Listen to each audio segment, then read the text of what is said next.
So thank you so much for joining us. My name is Nicole Lewillie-Fenton. I have the good fortune of working in UVM's Continuing and Distance Education Department. I am supported by an incredible team, Foster Nye and Eric Melton and Kelly Baldwin as well, who are helping out to bring this webinar live to you today. I would like to introduce our incredible panelists who are taking time out of what we all know is an incredibly busy and challenging time. So I have Tom Delaney, who is with us today. Tom is an assistant professor in our Department of Pediatrics and also an instructor in our fully online Master of Public Health program. Tom, thank you so much for joining us today. And also we have Annie Valentine. Annie joins us from UVM's Health and Center for Health and Well-Being on UVM campus. She's incredibly busy at this time trying to support undergrad and graduate students. She's an education and training manager in the Center for Health and Well-Being. Annie, thank you so much for being with us. Thank you for having me. And also joining us today is Dr. Andy Rosenfeld, a child psychiatrist at the Vermont Center for Children and Youth and Families, and also an assistant professor. Dr. Rosenfeld, thank you for being with us today. Thanks for inviting me, Nicole. And also, Dr. David Tomasi joins us, a clinical psychologist and psychotherapist at the University of Vermont Medical Center, a lecturer in many different programs here at the University of Vermont, and one in particular that we work on at the Continuing and Distance Education is the Integrated Health Program. So very happy to have you with us as well, Dr. Tomasi. So as I mentioned a little bit earlier, we have a lot to talk about today. This is an incredibly personal and thought-provoking topic for parents as we all are trying to understand how we can support our children with their own mental health, in addition to our mental health during the coronavirus pandemic and the challenges that we all have been facing. So we're going to hear from Tom Delaney about children's mental health pre-COVID-19. What was the landscape of children's mental health before the coronavirus pandemic? And then he'll talk about possible impacts of disease and disaster on mental health. And then we'll hear from Dr. Tomasi, looking at the mind-body problem during COVID-19. What is the neuroscience happening in our children, in their brains and their bodies as well? And then we'll move over into discussion about pandemic parenting. That's really what we're trying to do right now. And Dr. Rosenfeld will walk us through some strategies and coping methods for parents of children and young adults. And also making space for loss and the stages of grief, which we are going through. And our children are as well. And then how can we make space for some health maintenance also? And then Annie Valentine will walk us through undergrad and graduate student resources and who they are, what are they dealing with, what can we do to help, what do they need as well. And as I mentioned earlier, we have several slides that are numerous resources for our parents and for our students that many of our panelists have pulled together, and we're happy to share those with you today. And we also have a really interesting and exciting opportunity for folks who are participating in the webinar today is a digital badge. You can earn a digital badge for your participation, and I'll explain a little bit more about that and the opportunity to claim that badge for your participation in this learning experience today.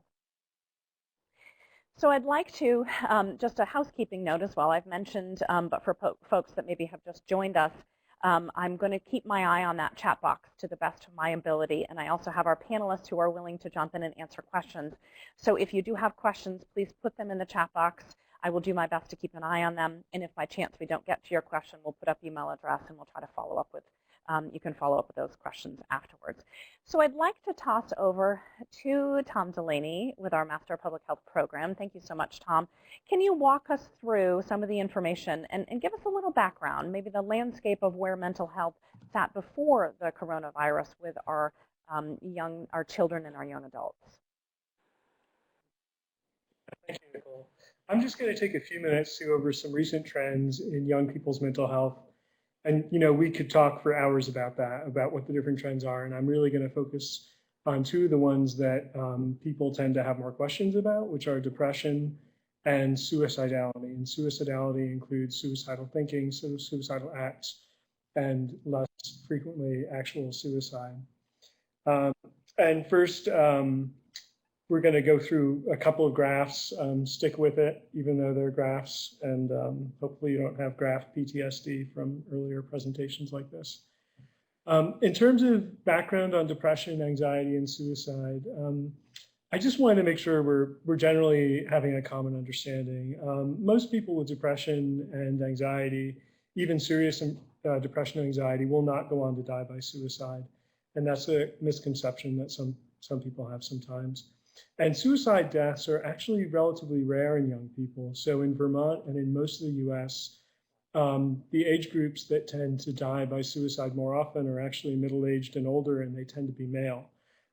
However, suicide attempts are high in younger people, and suicide-related thinking and self-harming, whether it's with a suicidal intent or not with suicidal intent, are actually pretty common in young people. And I'll defer to my clinical colleagues for how best to address issues like this as they come up, but I do want to drive home the fact that any expression of suicidal thinking and self-harming behavior should be taken really seriously. That seems really important. The data that I'm going to show you are really from two sources here in Vermont and nationally. The first is a youth risk behavior survey, which is done every other year, and most Vermont middle schools and high schools participate in that. And then for a little bit older young people, so ages 18 to 24, we use data from the Behavioral Risk Factor Surveillance System, or BRFSS. These are both self-report, but over time we found them to be pretty reliable and really our best available way of gauging trends in mental health. We can go to the next slide. Okay, so this is the first of two graphs. This is from the Youth Risk Behavior Survey. And if you look at the yellow line at the bottom, these are all percentages. They're percent of all people, high school age young people who completed the YRBS survey over 4 administrations of the survey going back to 2013. So if you look at the yellow line, that's probably our most concerning line, and that's at young people who actually report having made a suicide attempt in the past 12 months. And you can see that number is relatively low. I mean, in one sense, it's really high, but compared to the other lines, it's relatively low. There is a bit of a concerning uptick from 2017 to 2019, where the number of young people who self-report a suicide attempt seems to have increased. The line above that is young people who made a suicide plan, which also shows a slight increase in the past 2 years. The line above that, the red line, is purposely hurt the self without wanting to die, so that's non-suicidal self-injury. That also shows an increase from 2017 to 2019. And our largest increase is the top line, the blue line, which is young people who report feeling sad or hopeless for two or more weeks in the past 12 months. And that's a marker and a symptom for major depressive disorder. So these are all concerning trends. This slide, we don't have the suicidal intention trend data from the BRFSS, but this is depression trend data from the BRFSS from 2013 through 2018. And the top blue line is 18 to 24-year-olds in Vermont. So if you look at 2017 and 2018, there's about 30% of the young adult age, 18 to 24, met criteria for major depressive disorder. And then the red line under that is the remainder of Vermont adults, so 25 and older. And then below that is the US rates. And one thing to note is that it's actually really common in a lot of states. We see this pattern where the depression rates in the 18 to 24-year-olds are actually substantially higher than they are for the remainder of the adult population. And again, we have this disturbing trend though, right? So starting in about 2016, we see that the young adults are showing higher rates of depression relative to the other age ranges and relative to the US. We can go ahead to the next slide. So we don't have a great research base for talking about what are the impacts of events like the COVID-19 pandemic. So I was only able to find one paper in the past 100 years of science that examined the impacts of the influenza epidemic 1918 to 20 on mental health, and that was really focused on adult mental health, not so much young people.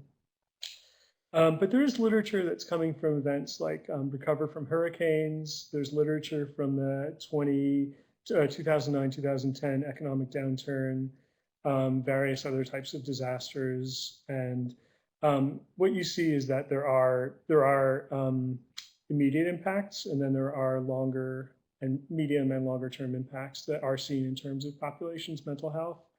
And a really interesting and concerning thing is that there can often be a lag time. So something that's been in the media in the last couple of weeks is that there can be a rally around the flag effect, where initially in the immediate weeks following the start of a disaster, or in our case, a pandemic, people might really pull together and be very supportive of each other, and there might actually be some protective factors associated with that. However, what you see is over time, there might be sort of a rebound effect where people actually are showing more symptoms than they may have prior to the event. And there are hints that there are increasing concerning behaviors in the US in recent weeks. So a report just came out showing that calls to crisis lines for like suicide, domestic violence, things like that have increased in recent weeks. And there's other anecdotal evidence for increases in domestic violence. I just saw this morning, I saw a report, a survey showing that there appears to be greater alcohol consumption in recent weeks. And there's an older literature showing that in the wake of disasters like 9/11, a lot of people do turn to alcohol use, including excessive alcohol use, as a coping mechanism. And then, interestingly, highly increased firearm sales in the US. And that's of concern to us who are engaged with suicide prevention, because we know that having a firearm in the home is actually significantly increases your risk of someone in your family or in your home dying of suicide. And we can go to the next slide. So what are we thinking in terms of things to look out for and the negative impacts? Well, we believe that there's general increases in social isolation and loneliness. And we're also concerned that people may not be able to access their normal supports. And that could be as simple as, going for a walk with friends. Maybe you're not doing that anymore. Maybe it's not living with all the people that you used to live with because they're now living with someone else. It could be parents split parenting situations where a child is not seeing the other parent regularly anymore. People not having access, live access to their faith supports, AA meetings, NA meetings, and a lot of these things have gone virtual, but people may not be able to access them the same way. And then a huge thing I think that we've seen in the media is separation from other people who are hospitalized, even to the point when they're dying. So not being able to say goodbye in ways that we typically would want to be able to say goodbye. And just loss of normal routines and normal rituals. And then we saw this, especially going back in the past 2 weeks, 3 weeks, we saw that people are beginning to lose their jobs in larger numbers. And the literature supports that families and individuals, including young people, can be really impacted by financial stresses, such as mass loss of jobs. So the last thing I just want to point out before we transition is that we should really be thinking too about people who have existing vulnerabilities. So young people who may already be struggling with depression, anxiety, young people who have a history of self-harming or suicidality. It's really important probably to be checking in with them and helping them connect to services. And yeah, I just wanted to end with that plug. Great. Thank you so much, Tom, for sharing that background and a look at where there are challenges for our young people as well. And we're going to hear a lot more about solutions and possible resources and tips to help, because I know as a parent, we're always looking for something that we can do to hopefully help with that situation with our children. So I'd like to toss over to Dr. David Tomasi to walk us through what's happening in the bodies of our adolescents that may also be contributing to some of these stresses and anxieties that our children may be feeling as well. Dr. Tomasi?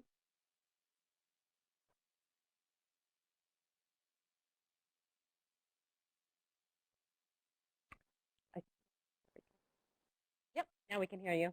There we are. Thank you. So in these few slides, I would like to tackle two main areas. One has to do with basic neurology and neuroscience, and the other one more with theory and philosophy. Now, doing this within a few minutes, it's really a difficult task, but I want to make sure to focus on the aspects that are more relevant to families struggling during this pandemic. And in this context, I also want to spend just a few seconds expressing the level of gratitude that I have for all the families, and I'm a father myself, and so I would not even be able to be here were it not for my wife, who is actually taking care of the children. So one of the things just to start in general is to, for all of us dealing with the situation, finding a place in which we can express gratitude to our loved ones, because we are all in this together. That said, I would like to move on to the first slide. Thank you. The first thing I would like to mention is attempting to normalize the process we are faced with.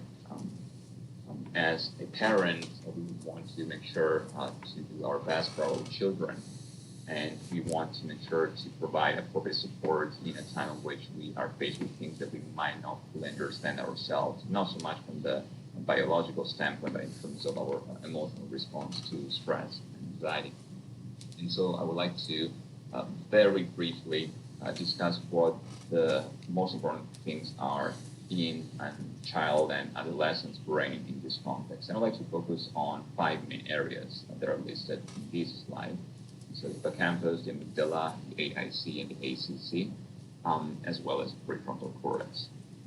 Without spending too much time on each of these areas, perhaps we could discuss what are the most relevant situations that we can target from the perspective of psychology. Now, in this slide, you can see some basic psychological interventions that we use with both children, adolescent population, and adult population. I only listed 5: cognitive behavioral therapy, dialectical behavioral therapy, psychodynamic therapy, humanistic employed psychology, and then I would almost say everything else, including spirituality, religion, and tradition.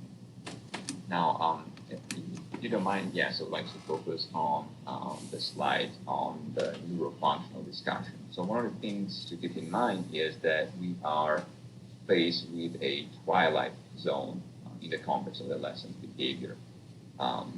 We are faced with a lot of change that occur at a very rapid pace, and some theorists believe that adolescence is really the last stage in the childhood development, and some believe that it's the very first stage of a pre-adult situation.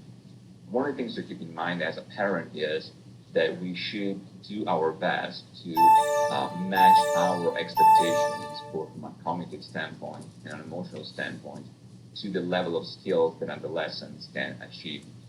So, for instance, what would be the best strategy not to lose our patience when we are faced with difficulty? Well, one of the things is to understand that the level of interpretation that an adolescent brain has might not fully match an adult one's. And this can turn into excessive or even inappropriate display of strong emotions, inability to focus, inability to follow rules, as well as some challenges. This is especially true for the previous stage of development, difficulties in assessing what we could quantify as moral or ethical judgment. Classical example, in previous stage of development, we cannot really make the claim that a child who is 4 years old, for instance, is purposely lying to us, in the sense that the cognitive capacity to make a distinction between a false statement and a lie is not fully there quite yet. Now, granted, when we are faced with a lot of stress, it is hard to remind ourselves that our emotions should match the context, and we always start from a place of nurturing sense of self. But it's very good to understand that certain things are neurologically limited in the context of the adolescent's brain. So to start with this brief overview, what can we do to at least understand what's going on in adolescent brain so that we'll be better equipped to match our response? Well, the first area that we see in this slide is the hippocampus, which is an area of the brain that is related to a variety of things, but I would like to focus on emotional component as well as memory.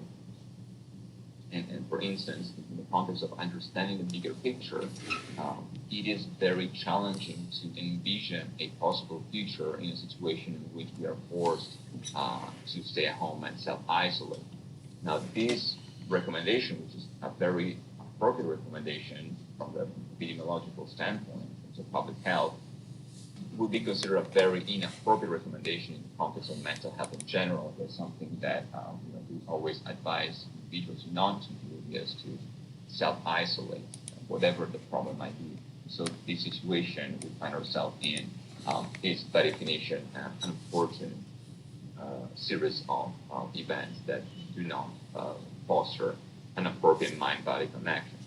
So beside the hippocampus and the role the hippocampus plays in memory production and retrieval, the other areas are pretty much related to the fight and flight response, stress response, talking about the amygdala especially, areas that have to do with both cognition and emotion, and that is true especially for the anterior cingulate cortex, as well as for the anterior insular cortex.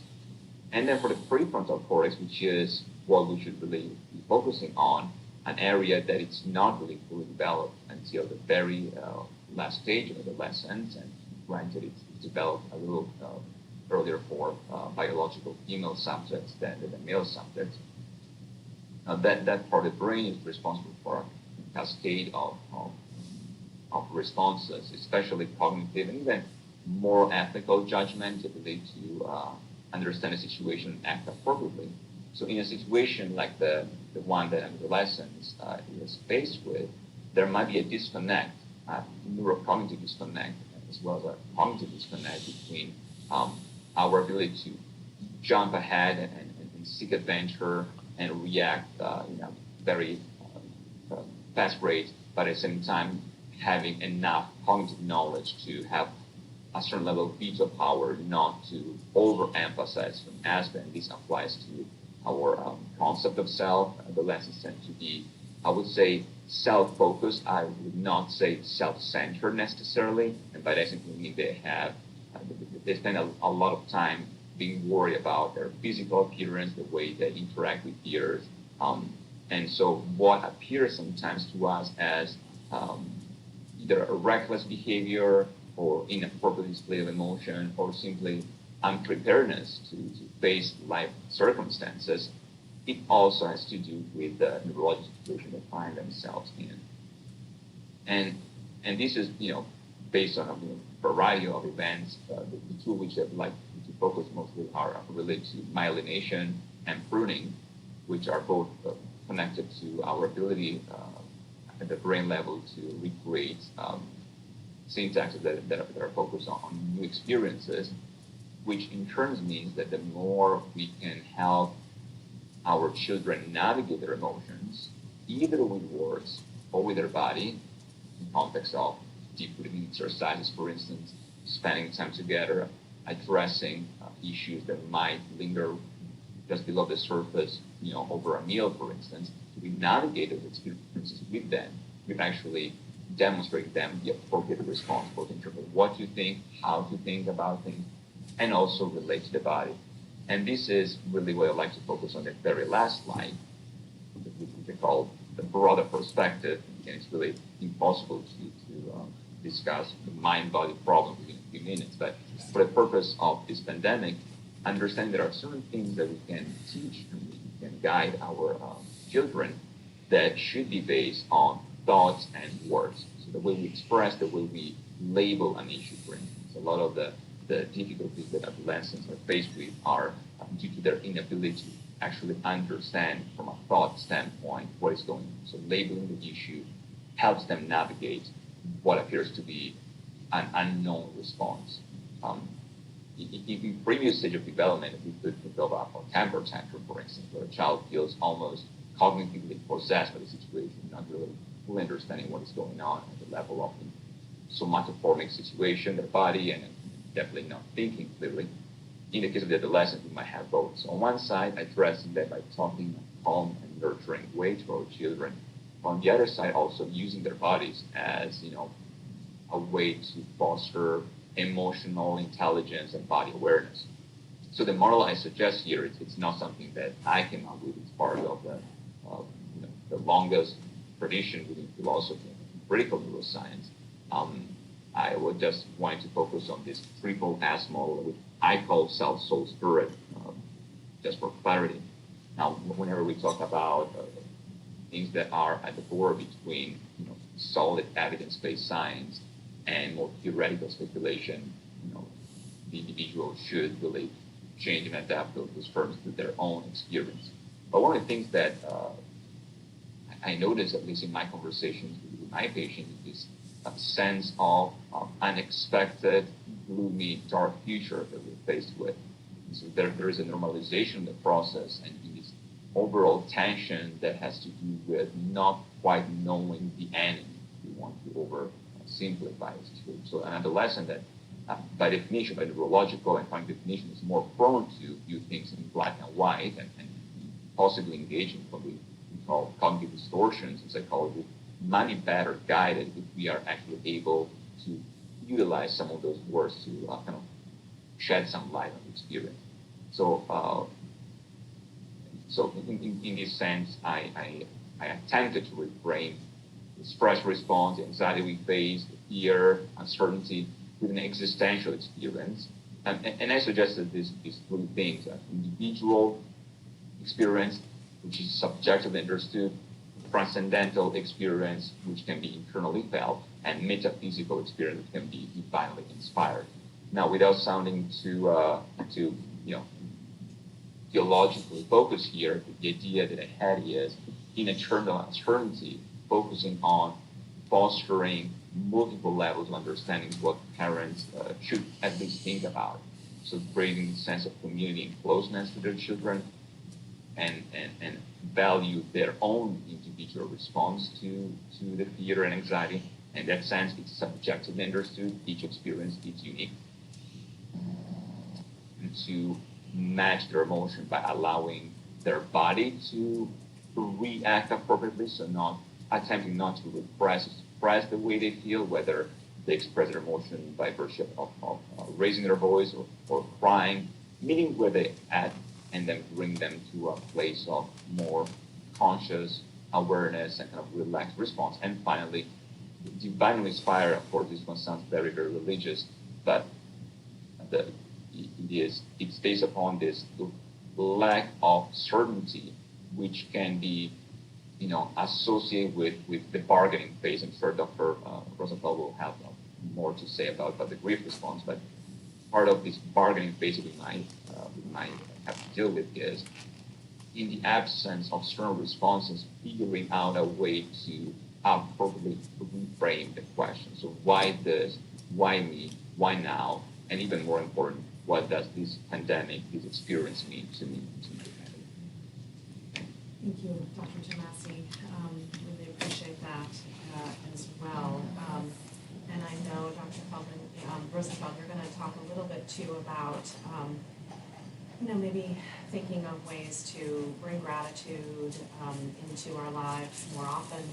You shared with me when we talked a week ago just the practice that you've been doing on your way home, just thinking of all the things that you got done and things that went right, versus as parents and working parents, we often think about the things we didn't get done. And so I really appreciated you sharing that with me. So Dr. Rosenfeld, can you walk us through here, because we are trying to parent amongst a pandemic, and what does that mean, and what resources can we also provide parents to try to help them through this? Yeah, thanks for including me in this conversation. It's really beautiful to hear the epidemiology and the neuroscience behind some of this, and I'm glad to talk for a few minutes about some practical aspects of parenting. I think that there is no playbook for parenting in a pandemic, so the title's a little bit tongue-in-cheek. And I think that most of what we know has to be adapted for the current situation. So I wanted to start with a familiar adage of putting your oxygen mask on first before you can help the people around you. And what are the ways that we can do that now? I think it's really called for because when you and I were talking about this presentation, Nicole, we were just kind of marveling at the way all of our lives have been disrupted at every level and every facet, and everything that's sort of held together, our families, our jobs, our knowledge of the world, everything that's scaffolded that has kind of been ripped out from underneath us in many instances in a way that's really unsettling. And how to cope with that while we're being asked to continue working or looking for work, supporting our families, schooling our kids, managing our households, and all the other things is kind of just overwhelming. And I think that the first point I put under the oxygen mask is awareness, acknowledging that sense of overwhelm, the roller coaster of emotions that go with that in ourselves is probably the first step to then being able to figure out how we can show up for our kids or our families or kids who are looking up to us or looking to us for support. And on that note, I also wanted to invite everybody. Everybody is breathing now, hopefully.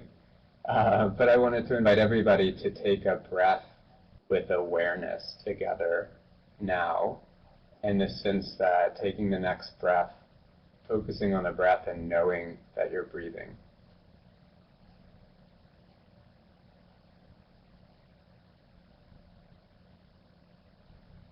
And noticing the difference between the breathing that we do every day, every hour, sleeping, waking, parenting, not parenting, yelling, calm, and what it might feel like to take a breath with awareness. And that's a skill that I think takes a lot of practice and is really worth trying to access now, because there's not a simple parenting tip or strategy I can say will work in every situation or for every family or for every kid or even for one family or child all of the time. There's a lot of flexibility required, and I think the flexibility is born from awareness of what's happening inside of me, what am I feeling right now, and what's going on with my family, my kids, the people around me in the situation. And we don't often make space for that. So actually taking time, even if it's one breath or 1 minute or one walk or one nap, but whatever the space is that one can make to build that awareness, it's going to model, and it's also going to feed back becoming aware of what your child's experience is or your children. And that, I think, is probably the key to a lot of pandemic parenting, is tuning in to what's going on with your children. So getting myself in a place where I am open to listening and being an active participant in their experience will allow me to see what might be needed in that moment, whether it's a peanut butter and jelly sandwich or a walk outside or some extra screen time with their friends, whatever it might be. And the second underlying principle I would highlight is the individuality of it all. I think Tom and David, to some extent, both highlighted developmental changes in this sequence and how this isn't going to be the same for a 3-year-old or a 13-year-old or a 23-year-old. And within that span, every 13-year-old is not like every other 13-year-old. So remembering that you're an expert on your kids and your family, and taking the millions of websites and recommendations that are being floated around and picking the ones that are useful to you reminds me of with my wife and I raising our own kids, and there's so many parenting manuals and guides, and we decided we're just going to pick one.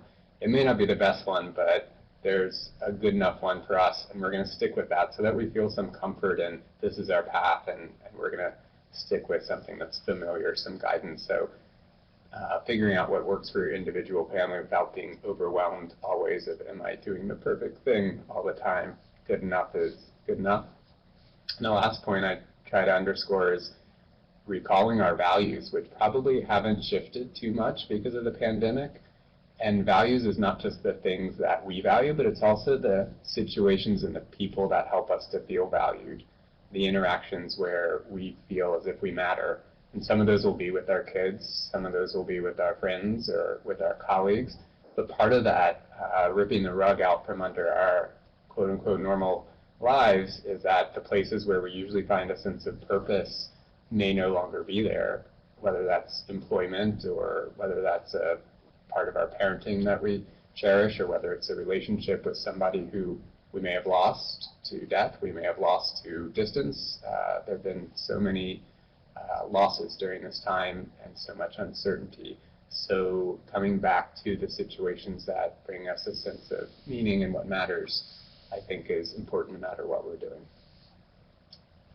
on the next slide, I've tried to highlight loss itself because it's so ubiquitous right now. And there's the maybe more obvious loss of those of us who are grieving or dying or have lost loved ones. And then there's a lot of hidden losses about our routines, not so hidden losses of jobs and financial stability, losses of connections and mental health supports. And I think that this theory of the 5 stages of grief or grief and grieving or death and dying, there are different books written about it by Elizabeth Kubler-Ross, who created it, and David Kessler, who's at it a lot. I am reminding myself about these stages because I think they're applicable to a lot of what we're experiencing. I've listed them here: denial, anger, bargaining, depression, acceptance, and potentially meaning making.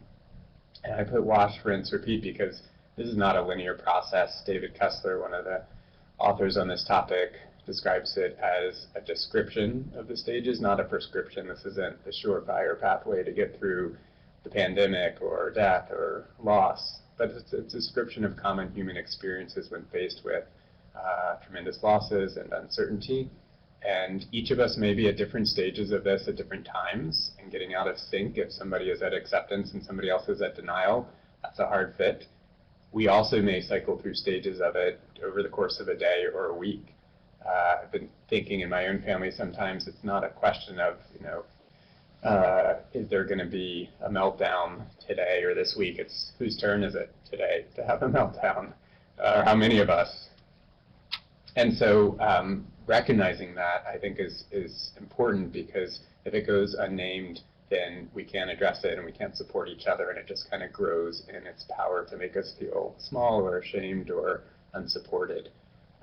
And I put on here relation to kids, some of the unseen losses that are driving the kids to practice. Those are some of my best conversations with my kids, or teenagers, before and after class, talking to their friends and catching up, or with a teacher or coach or important mentor.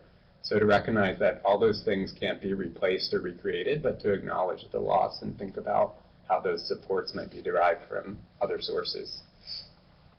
Absolutely, things that we probably are aware of, but maybe haven't had a conversation with our children, that recognizing that they're feeling that too. Mm-hmm. Right, and holding some space for recognizing the stages. And then for me, it's a lot easier to be like, they're in bargaining. They're trying to think, well, maybe I can go outside and play with my friends if we keep 3 feet apart, that's probably safer. If I wear a mask, or, some of that is just dealing with what are the health ramifications of COVID-19, and some of it is how can I get back to some sense of normalcy or reclaim some of the things that I might have lost. This next idea about negativity bias is also to recognize that we have this built-in mechanism for seeing the negative, for being critical, if not hypercritical, for seeing the flaws. It comes from a good place that this was a survival mechanism. This is how we kept the tribe alive, kept ourselves alive, by being on alert for dangers, for threats, for negative things in the environment, for things that wouldn't work.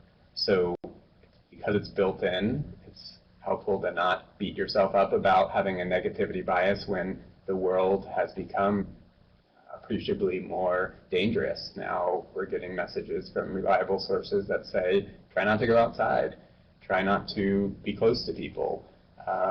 And those are sometimes unfounded fears, and right now they're more founded than usual. And so having that negative part of our brains, the worry part, in the parts of the brain that David mentioned in terms of our sort of reptilian or more ancient brain survival modes in hyperdrive right now, is just a normal response to times with very abnormal circumstances. And the emotions listed here, scared, angry, sad, confused, overwhelmed, those are normal responses.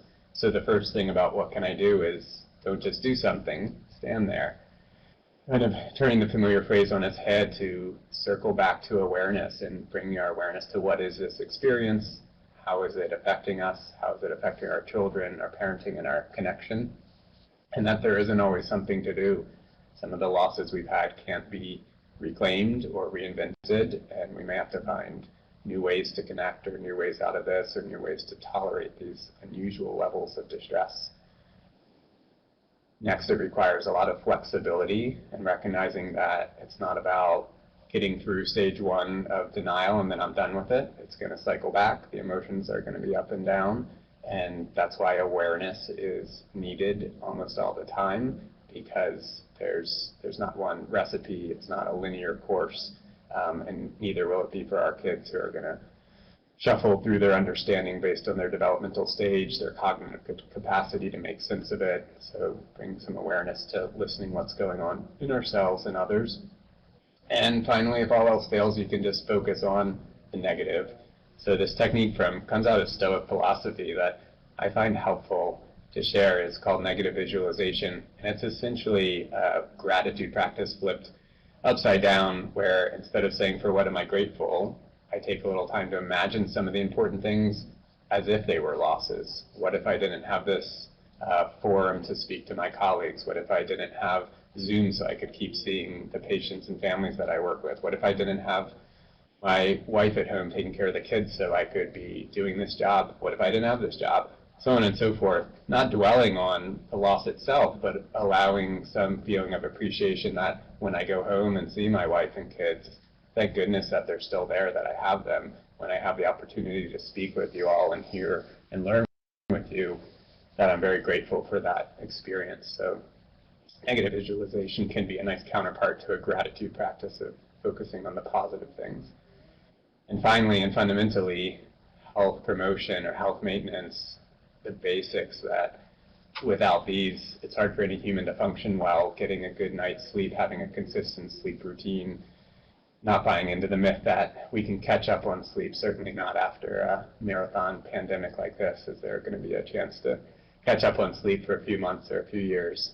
Making sure to fuel the body. I like to think about putting into our bodies what we want our bodies to be made out of. And so there's no particular pandemic diet, but just thinking about how what we eat and drink is affecting our well-being and our balance. Moving just turns out to be important for brain health and balance and social connection. So whatever way that is, that may be gardening, it may be cooking, stirring the pot together, it may be going for a walk, but all of those things count. And connecting. Again, circling back to the people where we get a sense of value, of being valued, mattering. They matter to us, we matter to them, the people that believe in us.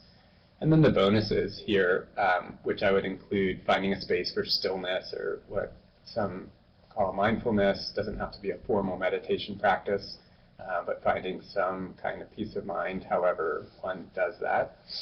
Reading is a great sort of retreat and practice, and coming back to your own classics. What are the books from different stages of your life that have seen you through some ups and downs and introduce you to ideas or characters that are helpful? And then lastly, music. This is kind of movement for the mind, whether it's dancing or singing or playing music. Those are all ways that we connect to ourselves and connect to one another and allow us to also be centered in that awareness that I was mentioning from the beginning. So I think finding options amongst these and trying to tend to the basics, even in a time of crisis, is quite important for ourselves and helping our kids with these routines. And thank you for giving us that visual representation in the beginning when you were talking about the oxygen mask. Because if we as parents can't find at least an opportunity to do some of these things that you list here, then we're going to be in more jeopardy to be able to support our children as well. Speaking of children, we've been talking about kind of a wide range of ages of our children.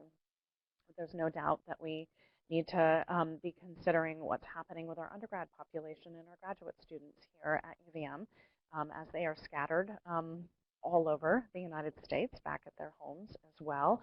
So Andy Valentine joins us as well, just to give us a glimpse of the kinds of conversations that you're having with our undergrads and graduate students and the particular challenges that they're facing and some opportunities to support them as well. Annie? Thank you. I hope I'm loud enough, and I'll do my best to be clear and succinct. And just want to thank the presenters that came before me in capturing some of the things that I am gathering from our students in these past few weeks, not trying to make assumptions as an educator around what our students need, but really listening to them and getting a better understanding of what they are experiencing. But I wanted to go over just a few of the vulnerable audiences that we know are experiencing this pandemic in some different ways, and that we're paying attention to. So our BIPOC students, so Black, Indigenous, people of color, our international students who make up a small portion of students who are still on campus and might be experiencing some targeted responses due to people's perspective on this pandemic. Our seniors, so students who are getting ready to graduate, and as we've talked about grief and loss, that people are experiencing that on many levels, but that, you know, working really hard to get your degree and then not having that culminating experience with your peers can be really challenging. Sorry, I put that twice here, the BIPOC, but also our LGBTQA population. I've been following the chat here and thinking about students returning home to spaces that might not feel safe, where they feel supported, or where they have maybe come out or to their families, or are in the midst of going through transitioning. And so what does that feel like, and what does that mean for them? Students with learning disabilities and trying to maintain their academic performance and struggling with different platforms, as we all are in different ways. And students with ongoing mental health challenges and illness, as Tom mentioned. And I have a very weirdly colored purple shirt on today, but I am wearing this intentionally, as today is the first National Collegiate Recovery Day. We are really trying to support our students who are in recovery from substance use disorders during this time. As Tom mentioned, increase in substances might happen for those who don't necessarily have a substance use disorder, but then those that might be working their recovery and having this be a really challenging time to find connection and to maintain that. And so I just really want to give a shout out and really acknowledge the journey that those students might be on.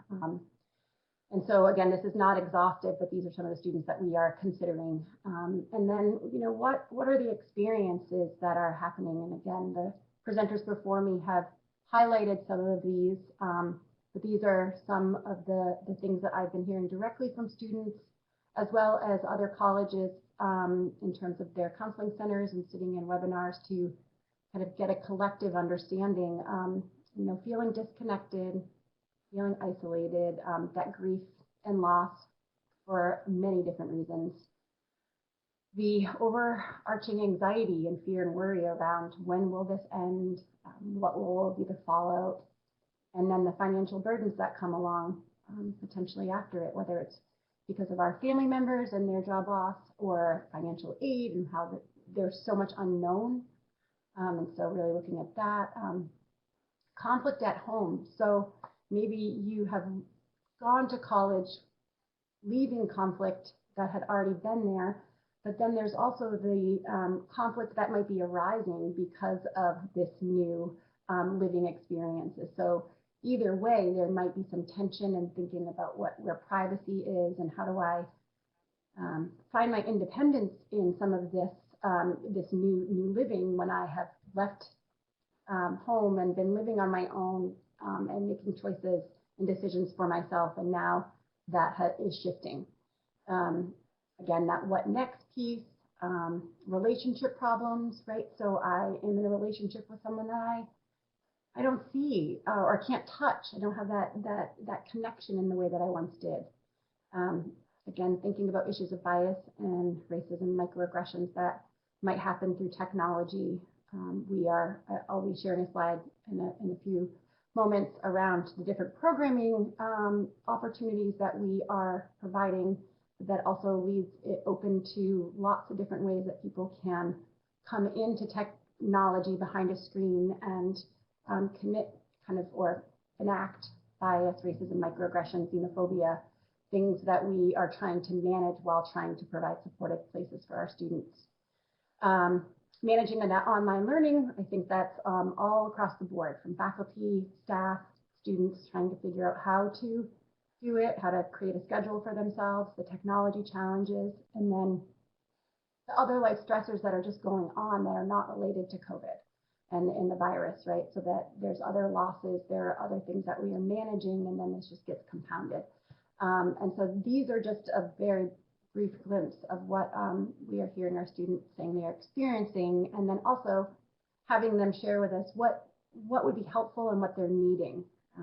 So I've been, again, reading some of the comments in the chats around what are the ways that we can support our students, and so and also knowing that the ages of 18 to 24 is that vulnerable time when the onset of mental illness actually, kind of is heightened. And so how do we pay attention to validate these feelings, to really listen when a person is saying that they are struggling, if they are, feeling hopeless and despair. We know that those are really strong signs to pay attention to.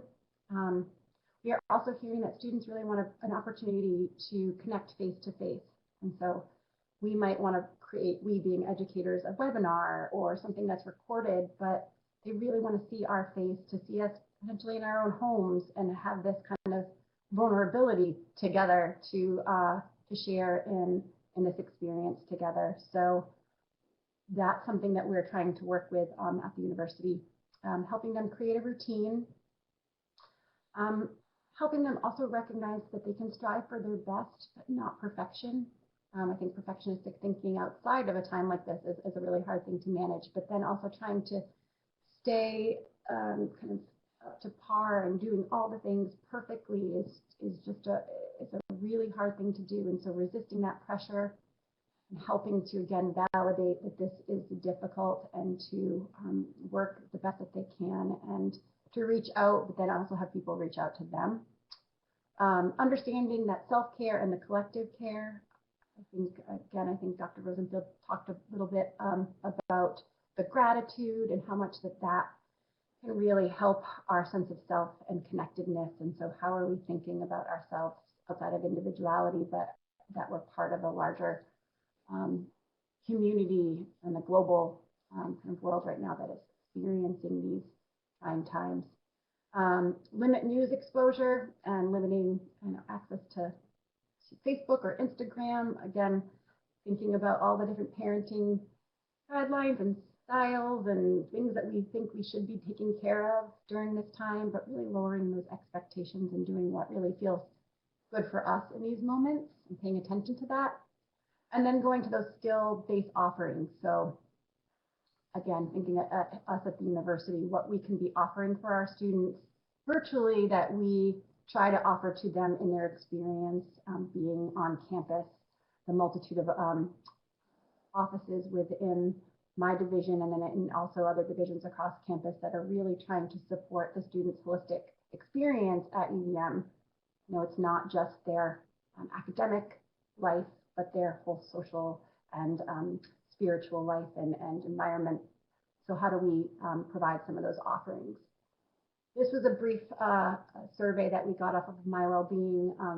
Someone shared it with me, and I thought it was just, it gave a glimpse, again, of what students are saying that they are needing and wanting. And it looks like that FaceTime and video chat piece is really important. So seeing people's faces, seeing expressions, seeing maybe a tear in someone's eyes or seeing someone feel some emotion is a really important piece of connectedness during this time. And then these are just some resources that we, you'll see on the, I guess, left or right-hand side, whichever way you're looking, some of the UVM resources that we have. So our Center for Health and Wellbeing is our main area where we provide counseling and psychiatry services, our student health services, the office that I'm a part of, which is Living Well, Education and Outreach, and then athletic medicine is another arm of that, but really trying to make sure that we are providing telehealth to our students through face-to-face opportunities, having mental health resources available, and then doing some of those virtual programming opportunities, trying to set up some spaces where students can talk about the issues that have been brought up throughout this webinar. Whoops, Thank you, Annie. I wanted to also just, I know Dr. Rosenfeld, Andy, you need to get going soon. And so I just wanted to give an opportunity. Some of these resources also listed, like the Family Dinner Project and Common Sense Media and Smiling Mind, were ones that you shared with us as well. Do you want to just touch on these quickly before I know that you have to exit? Sure. I would just add that starting at the top, the NCTSN is the National Center for Trauma and Stress. It's a network of people who are experts in this area, put together a lot of resources, and this one is, that link here is relatively comprehensive, and I know there are some questions on the chat about managing kids who are having difficulty or parents who are having difficulty even before the pandemic crisis and how to address that. So I think that tip sheet is helpful in thinking about that globally. The Family Dinner Project is capturing the idea. In some sense, I think what David's getting at in the chat box of, while there is a possibility for some traumatic stress related to this, there's also equally a possibility for traumatic growth. That for many of us, the most meaningful experiences of our lives are also some of the most difficult, and they turn us around corners and see we're coming. So the Family Dinner Project is an idea for using this forced family time to find some joyful family moments to connect over eating and cooking, shopping to the extent that we can do that, and time together, conversation. I think a lot of parents have struggled with screen time. You saw from Annie's data that that's how kids are connecting. So where do we set, all the old limits are kind of out the window, and Common Sense Media has a ton of useful stuff on education, homeschooling, and screen time. I think this link is to a particular article addressing the difference between quantity of screen time and quality of screen time, and the science that's pointing toward it matters what you're watching and how you're watching and with whom you're watching, not just how much. Smiling Mind is, I think, my favorite mindfulness app because it's free. There's not even an option to subscribe, so it comes out of Australia, and it's developmentally sensitive in that there are meditations for different age groups as well as different settings. So if you're 3 years old or you're an adult, you can find something there for you. So you can download that if you're looking to find some stillness. And the other ones I don't think are links that I suggested, but also have a lot of great resources, some geared toward specific populations and some applicable to everyone. And Dr. Rosenfeld, before you go, I just wanted to recognize something you did mention, is the varying age groups in your household and the different challenges that may present from a mental health and wellness perspective. And I know Dr. Massey was guiding us through the neuroscience and behind what is happening in the brain development of our children. I know you, Dr. Rosenfeld, have varying ages of your children. What's some advice that you might give for parents that are trying to navigate, preschoolers all the way to middle school to undergrad populations? How can you best approach that as a parent to help them through this? That's a big question. I think so. Being developmentally sensitive means paying attention to where your child's mind and body are in the same way that you wouldn't teach a 6-month-old to ride a bicycle.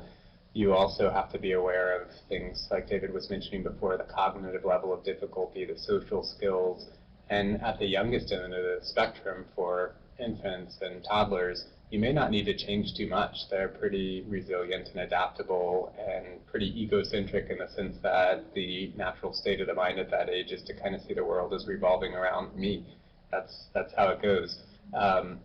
So they'll notice changes in routine and they'll benefit from routine, but they don't require a lot of explanation of why you can't go to the playground anymore. They may require still some attention, some fun activities, whereas as kids get older and their minds tend to develop the capacity to think more abstractly and to reason through things, they're going to be overhearing what parents and caregivers are talking about, what's there on the news, and so there's some more caution in monitoring their exposure to those things and even to what older siblings are saying, and also some more space for noticing what their questions are. School-age kids might get into fears of what happens if I get sick, and what can I do concretely to help with this, and what happens if mom and dad get sick, or grandma and grandpa, or will I ever see my teachers again? So those would be typical kinds of fears at the sort of monsters under the bed stage of younger kids.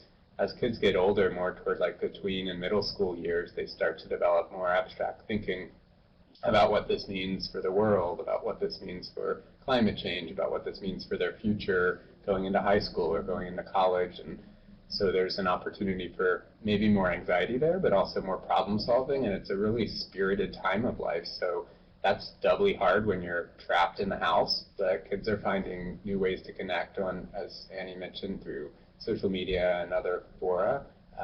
And that's a time when kids are meant to be out exploring and taking risks. So being confined at a home is hard. Looking for new ways to help kids explore and take risks to some extent is, I think, a challenge for all of us, for the older side of the population, and it just all requires a lot of flexibility.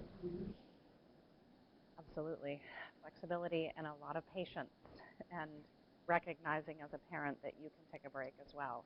Sometimes I have found in my house that I've been trying to take walks by myself that need that space, sometimes need that time to be able to recharge. As you mentioned at the beginning, we need the oxygen mask for ourselves as well as parents. Hopefully everybody comes out of this with a fuller appreciation of the full-time work that is parenting, or that teachers are doing every day, and that now parents aren't getting any time off. It's kind of a 24/7 job. So yeah, finding a way to take a break is the only route to sanity, I think. Yeah, absolutely. Thank you so much for being with us. And I know you do need to go. If you need to sign off, please do. And we so much appreciate your time today. We are going to wrap up here for everybody. I just wanted to recognize, Tom, can you just share with us, there's a lot of resources on this slide. And thank you so much, Tom, also for putting those into the chat boxes today, too. But just maybe to give us an overview of what we are seeing here and resources for folks here in Vermont and beyond. Yeah, absolutely. So for people experiencing a mental health crisis, calling the National Suicide Prevention Lifeline is free, confidential, and they can connect you to services here in Vermont. So that's 800-273-8255, which is 273-TALK. And then the crisis text line is also free, confidential. And if you don't want to actually talk to people, texting is a great way to go. And that's just text VT to 741-741. And then a lot of the remaining resources are specific to specific populations, but we should probably all know and be sharing the suicide prevention crisis line, lifeline, and we should be sharing the crisis text line as well. Absolutely. And I know there's, by different counties and different areas around the state, here are more resources for folks in different parts of Vermont. We will also be sharing all of these in follow-up email with a recording of this presentation, so to make sure that you have access to those as well. I did also want to share that the University of Vermont has many resources, and I know that Annie has listed many of them for our undergrad and graduate students as well. But if there's questions surrounding on campus, various different questions, the University of Vermont has a lot of information on the Office of Emergency Management. University of Vermont Medical Center also has a COVID-19 page that has a lot of resources. And then if I can hark back to Dr. Dan Carney, always her suggestion to make sure that you're getting information from the most evidence-based sources in terms of the Centers for Disease Control and Prevention, the CDC, the World Health Organization, and the Vermont Department of Health. Before we say goodbye and thank you to everybody, I did want to share to folks who are participating today, we have an opportunity for you to earn a digital badge, a learn and earn for your participation today. And we have a link here on the screen to claim the badge. And just a quick information, what is that? What do I mean by earning a digital badge for participation? It's a way to demonstrate a learning experience that you have gone through today. It is something that people often put on their LinkedIn, share socially as a credential for your own personal and professional development. So we wanted to share that opportunity for you taking the time, the hour out to have this important discussion and learn from our panelists to actually have a digital badge and a credential for your time today, trying to give an opportunity to parents to show how important and how much we value your time as well. Thank you, all of you, and I know Andy Rosenfeld had to sign off, but thank you so much, Dr. Tomasi, Dr. Tom Delaney, and Annie Valentine. Thank you so much for your time, for your resources, and your wisdom, and your patience today. I know everybody has found a lot of value in what you presented, and we really appreciate your time. I'm going to sign off with everybody. As we've mentioned, we will share this out to all folks who've joined us in RSVP'd. We wish you the best in health and patience, and find those opportunities to find some gratitude in your day. And we wish you well, and we'll hope to see you again soon. Have a great afternoon.